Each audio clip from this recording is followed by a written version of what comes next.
Құрметті оқушылар, бүгін математикадан 2 сыныптың 95 сабағын қарастырамыз. Көбейту мен бөлудің белгісіз компоненттерін табуға берілген есептер деп аталады. Ең алдымен каналға тіркелуді, подписацияны басуды және комментарий жазуды ұмытпаңыздар. Бірінші есеп. Әжем немерелеріне арнап көрпешелер тікті. Ол күніне 4 көрпешеден тігіп 6 күнде бітірді.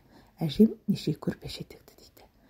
Бұл есепті шығару үшін біз бір күнде 4 көрпеше тіксе, 6 күнде неше көрпеше тіккенін табу үшін 6-ны 4-ке көбейтеміз.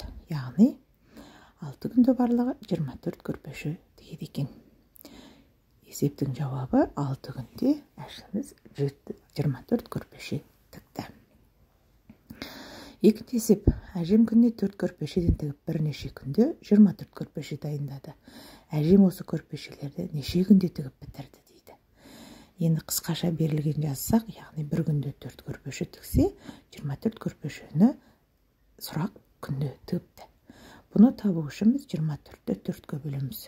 Яғни 24-ті 4-ке бөлсек 6 болады. Яғни 24 көрпешені 6 күнде тікті деп жауабын жазамыз. Үшінші есеп. Әжем 24 көрпешені күніне бірнешеуден тігіп 6 күнде бітірді. Әжем күніне неше көрпеше тікті дейді. Яғни 6 күнде 24 көрпеше тіксе, бір күнде неше көрпеше тіктіні табу үшін 24-ті 6-ға бөлеміз. 4 көрпеше шығады екен. Яғни жауабы күніне 4 көрпешеден тігіпті.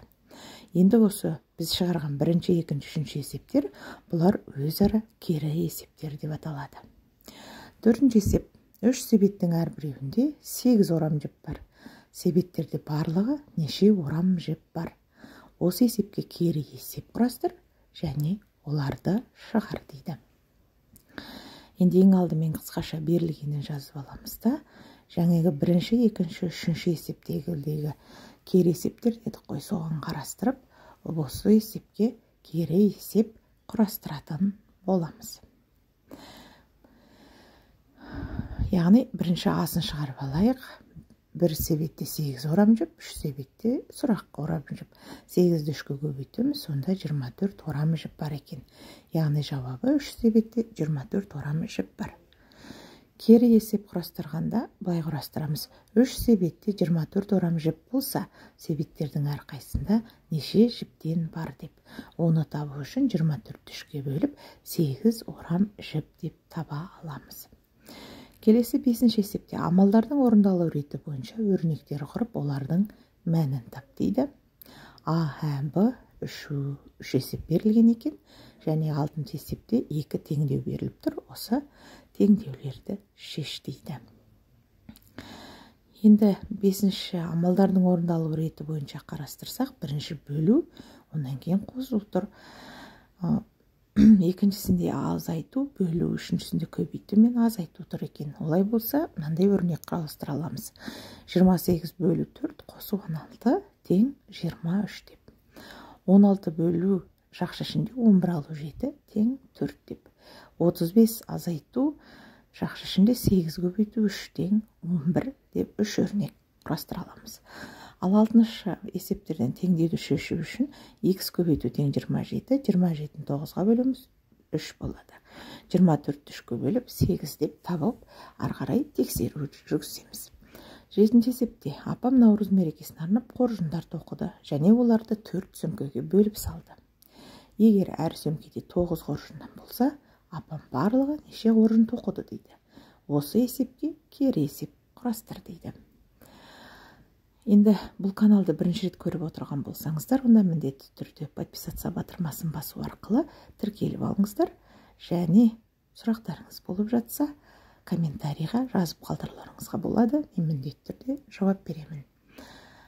Бір себетте 9 қоржын, 4 сөмкеде неше қоржын дейді. Яғни оны табу үшін 4-ті 9-ға көбейтеміз. 36 қоржын шығады екен. Яғни жауабы 36 қоржын тоқыды. Кері есеп. Апам барлығы 36 қоржын тоқып, оны 9-дан сөмкелеріне бөліп салды. Неше сөмкеге бөліп салды деп болады екен. Бұны табу үшін 36-ны 9-ға бөліп, 4 сөмке деп таба аламыз. 8-ші есеп кім жылдам деп аталады. Бұл жерде өрнектің мәнін дұрыс тауып, қазақ халқының бірнеше ою өрнегін біліп ал дейді. Бұл жерде 4 түрлі өрнек берілген екен. 4 түрлі өрнектің қасында 4 түрлі ою бар. Оюлардың аты жөндері жазылып бір екен. Егер өрнектерді дұрыс шығарсақ, мына өрнектердің аты жөнінің қасындағы сандар шығады. 13 жапырақ, 32 төрт құлақ, 24 қаз мойын және құс қанаты деген екен. Яғни 28-ді 4-ке бөліп, 25-ті қосатын болсақ, 32 шығады. Бұл 4 құлақ ою екен. Екіншісінде 45-ті 5-ке бөліп, оған 43-ті қоссақ 52 шығады. Бұл құс қанаты ою екен. 5-ті 7-ке көбейтіп, одан 22-ні азайтатын болсақ, 13 деген шығады. Жапырақ ою екен. Және 15 қосып 36, 4-тен 24 бұл қазақ деген ою екен. Келесі кезде